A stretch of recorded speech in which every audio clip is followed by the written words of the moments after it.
Online classes में मैं Rajesh San PGT English एक बार पुनः आप सभी का हार्दिक स्वागत करता हूं, अभिनंदन करता हूं। प्रिय विद्यार्थियों, आज हम करेक्ट फॉर्म ऑफ वर्ब के एक टॉपिक के लिए टेंस को स्टार्ट करने जा रहे हैं। करेक्ट फॉर्म ऑफ वर्ब का हमारा जो टॉपिक है correct form of verb, 10th class में 4 अंक का ये टॉपिक, जिसमें विशेष रूप से योगदान होता है एडवर्ब्स का। और इससे पूर्व कुछ एडवर्ब्स मैंने आपको होमवर्क के लिए दी है। उन्हीं एडवर्ब के आधार पर हम करेक्ट फॉर्म ऑफ वर्ब का यूज अक्सर करते हैं। एडवर्ब और करेक्ट फॉर्म ऑफ वर्ब के यूज को सही सलामत करने के लिए हमें सबसे पहले आवश्यकता पड़ती है टेंस की, और अक्सर आप टेंस के विषय में पढ़ा करके पहले से भी आते हो। कुछ विद्यार्थियों के दिमाग में रहता है कि सर टेंस और टाइम दोनों चीज़ें सेम होती हैं या एक ही होती हैं। तो सबसे पहले मैं इसी बात को क्लियर करता हूँ कि टेंस और टाइम इंग्लिश में दोनों सेम नहीं होते हैं। आप मॉडर्न इंग्लिश में अगर किसी भी अच्छी बुक को पढ़ोगे तो पाओगे कि उसमें टेंस के नाम पर आपको 2 ही नाम मिलेंगे, प्रेजेंट और पास्ट। अर्थात जो हम आज तक फ्यूचर टेंस पढ़ते आ रहे थे उसको टेंस में आपको नहीं लिखा हुआ मिलेगा, जबकि टाइम में आपको 3 प्रकार के टाइम का डिवीजन मिलेगा। उसमें एक नाम मिलेगा प्रेजेंट, दूसरा मिलेगा पास्ट और तीसरा मिलेगा फ्यूचर।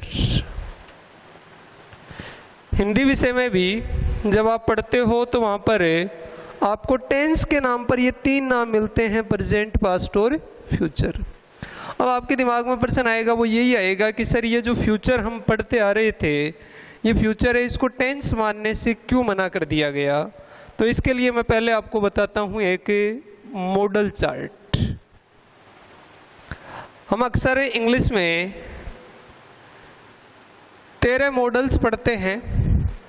उन 13 मॉडल्स में से जो मॉडल्स की स्थिति है वो इस प्रकार से है।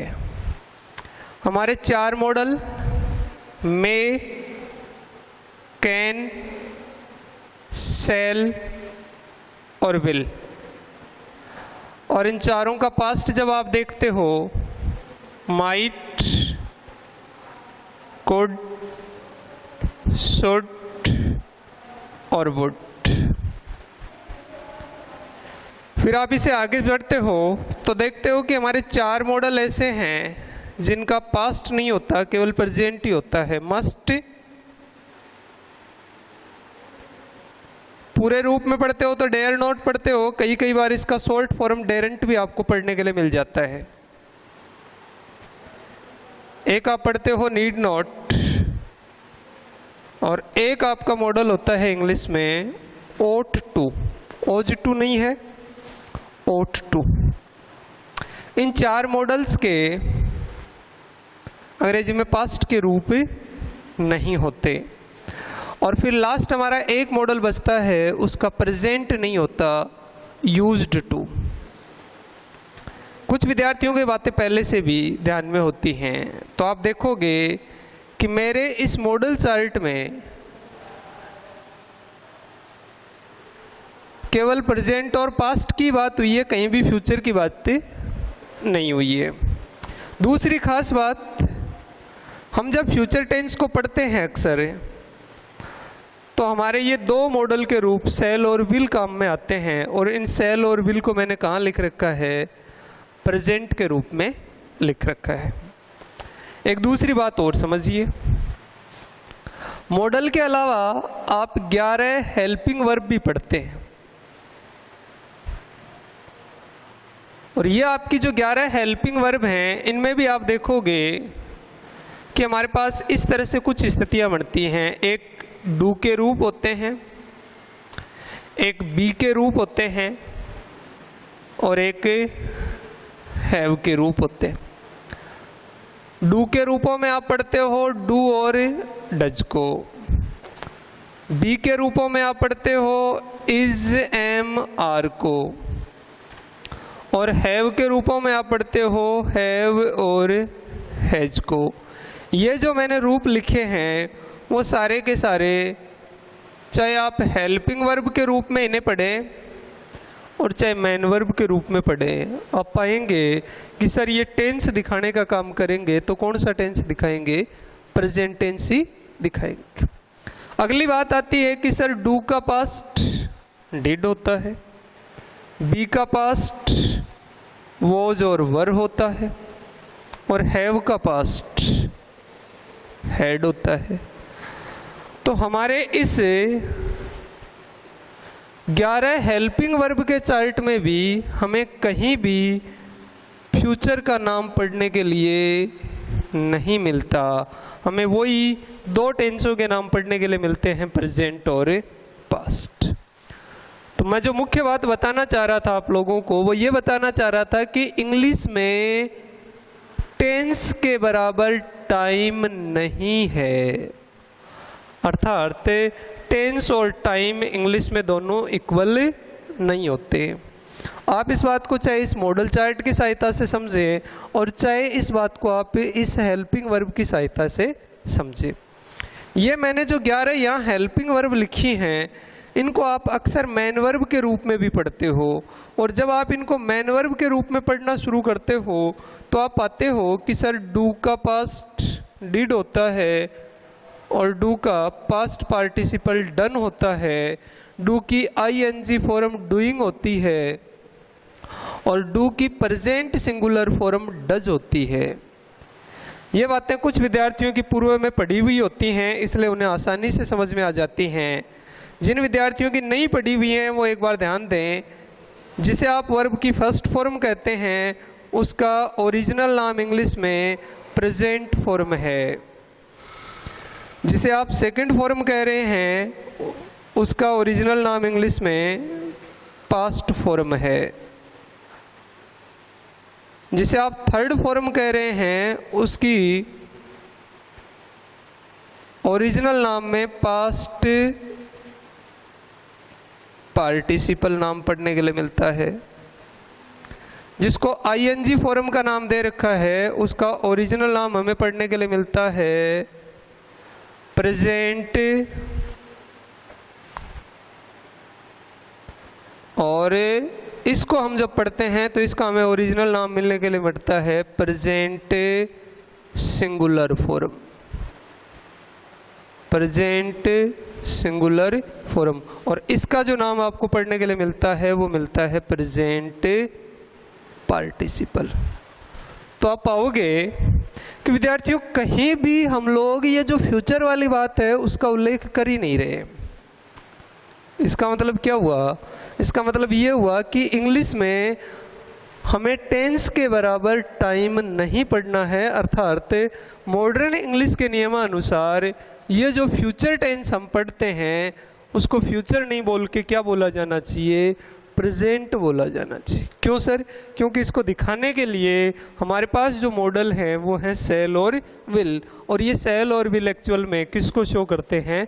प्रेजेंट टेंस को शो करते हैं। एक बार पुनः मैं रिपीट कर रहा हूँ मेरी बात को।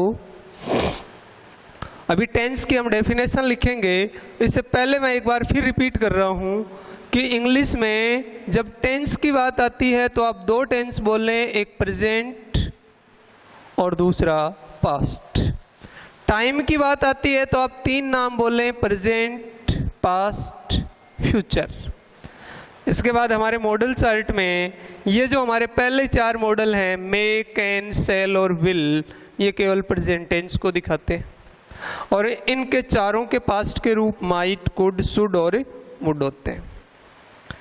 Model must, dare not, need not और ought टू केवल प्रेजेंट को ही शो करते हैं, पास्ट को शो नहीं करते, जबकि पास्ट में केवल एकमात्र मॉडल यूज होता है, और वो मॉडल कौन सा है? Used to. इसका प्रेजेंट नहीं होता। हेल्पिंग वर्ब में जब आप बात करते हैं टेंस पढ़ते समय तो आप 3 रूप पढ़ते हैं, डू, बी और हैव। डू के 2 रूप होते हैं, डू और डज, जो प्रेजेंट टेंस को शो करेंगे। डू का एक रूप है जो पास्ट को शो करता है, वो डिड है। बी के कुल 5 रूप हैं, डू के 3 रूप हैं, बी के कुल कितने रूप? 5 रूप। बी के जो 5 रूप हैं उनमें इज, एम, आर प्रेजेंट को शो करेंगे, जबकि वॉज और वर पास्ट को शो करेंगे। फिर हैव के भी 3 रूप हैं हमारे पास, हैव और हैज प्रेजेंट को शो करेंगे, और जो हैड का रूप है वो किसको शो करेगा? पास्ट को शो करेगा।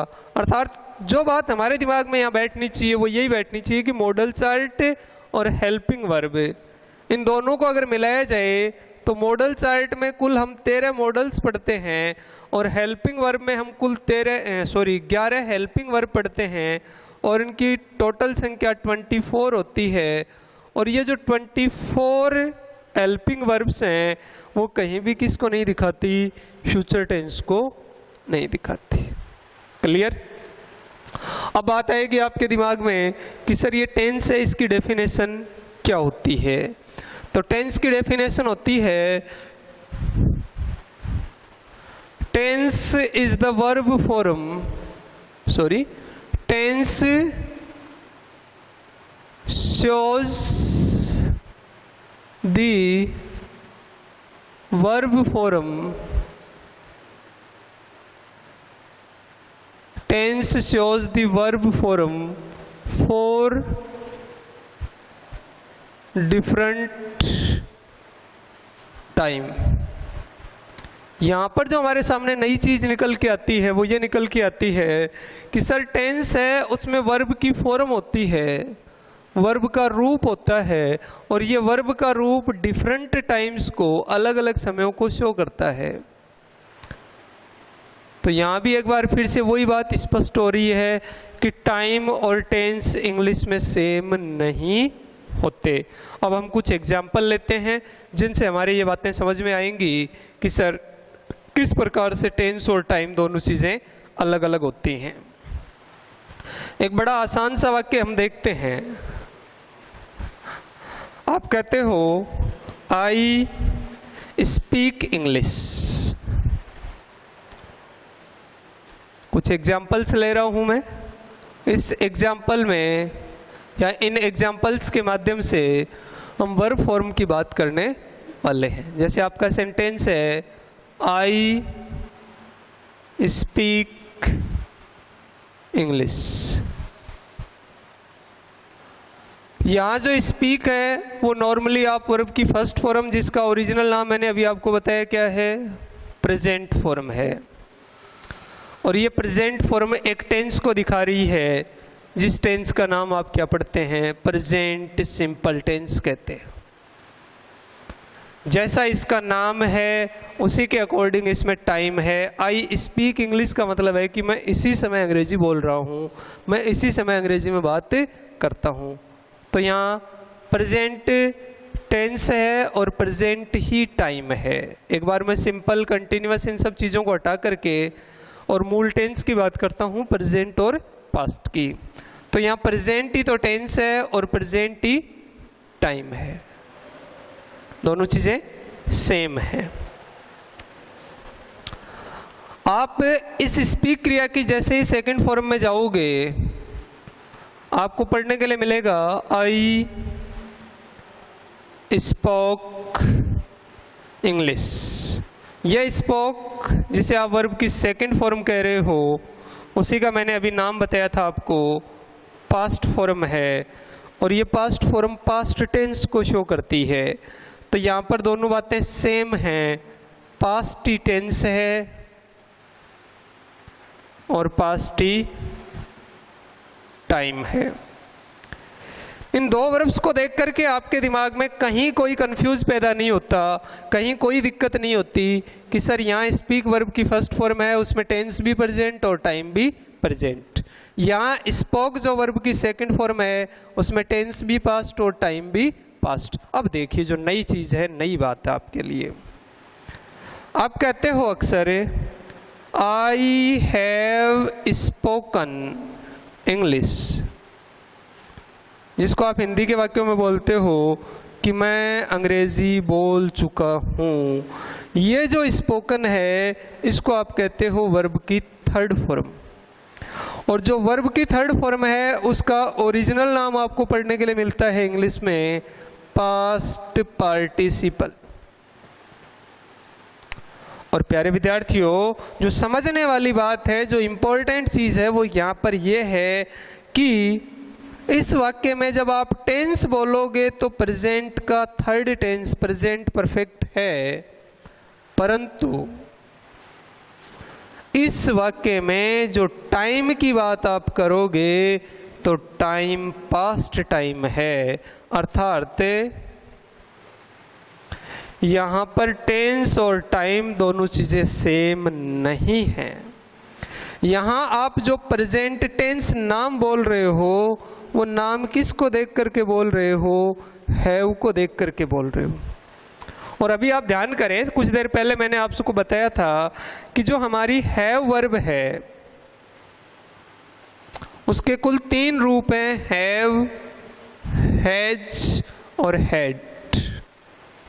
तो ये हैड पास्ट को शो करती है, जबकि हैव और हैज प्रेजेंट को शो करते हैं। तो आप पाओगे कि मैं जो नाम बोल रहा हूँ ना, प्रेजेंट नाम, वो नाम बोल रहा हूँ इस हैव को देख करके। आप इसको फिर मूल रूप में जाते हो तो प्रेजेंट परफेक्ट टेंस बोलना शुरू कर देते हो, तो वो प्रेजेंट परफेक्ट की बात नहीं कर रहा, मैं एक बार बात कर रहा हूँ केवल प्रेजेंट और पास्ट के डिफरेंस की। तो ये प्रेजेंट जो नाम आप बोल रहे हो वो किसको देख के बोल रहे हो? इस हैव को देख करके बोल रहे हो। तो आप क्या पा रहे हो कि इस वाक्य में टेंस तो प्रेजेंट है, परंतु टाइम कैसा है? टाइम पास्ट है। यही बात मैंने यहाँ ऊपर आपको शुरू में बताई थी कि इंग्लिश में टेंस और टाइम दोनों इक्वल नहीं होते। अर्थात इंग्लिश में टेंस बराबर टाइम नहीं है।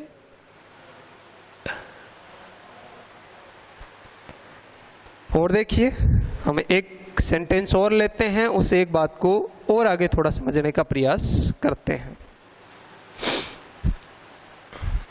नेक्स्ट मेरा सेंटेंस है, उसमें मैंने लिखा है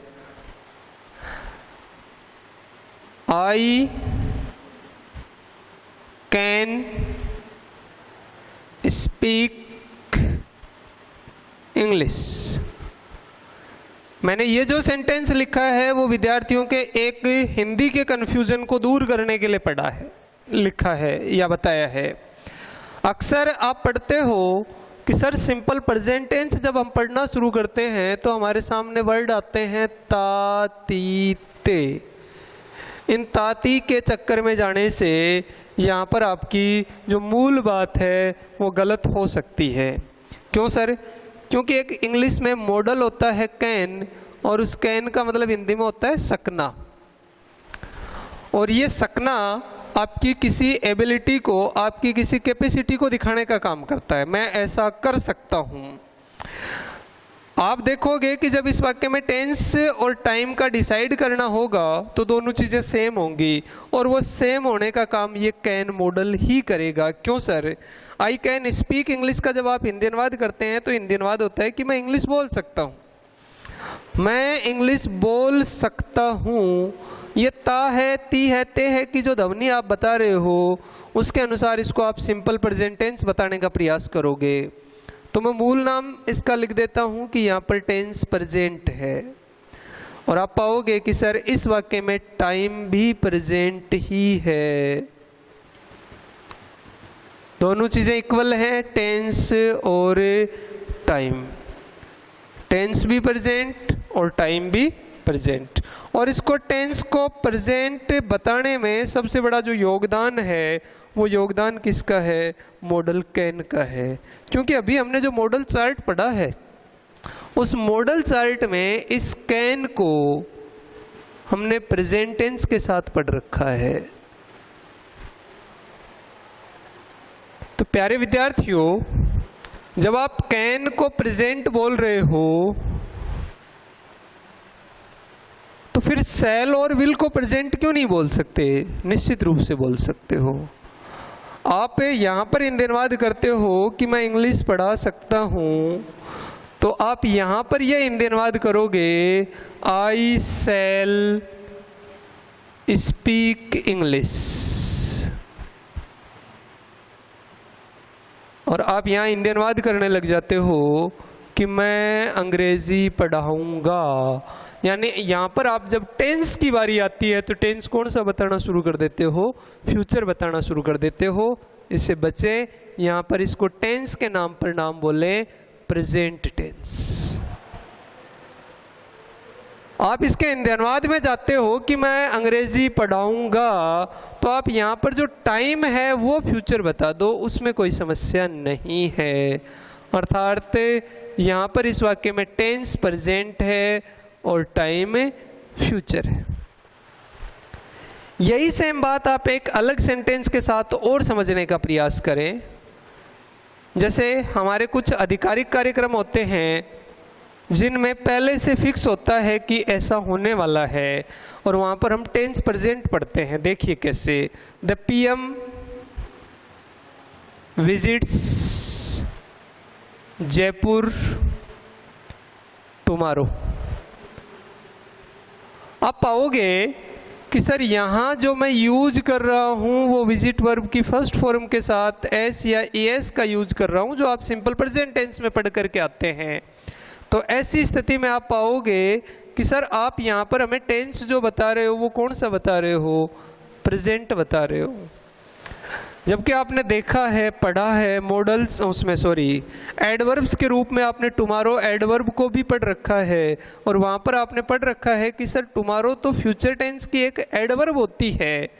तो आप इस एडवर्ब को देखोगे तब तो बोलोगे कि सर इस वाक्य में फ्यूचर टेंस है। और जब आप यहाँ पर विजिट्स को देखोगे तो यहाँ आप कहोगे कि सर इसमें प्रेजेंट टेंस है। तो रियल में यहाँ पर टेंस तो प्रेजेंट ही है, जो सेंटेंस है उसमें टाइम कैसा है? फ्यूचर है। तो मैंने यहाँ पर कुछ एग्जाम्पल्स की सहायता से ये बताने का प्रयास किया है कि टेंस के इक्वल टाइम नहीं होता। इसी प्रकार की कुछ बातें हम और उदाहरणों के साथ नेक्स्ट क्लास में लेंगे। तब तक के लिए धन्यवाद। जय हिंद, जय भारत।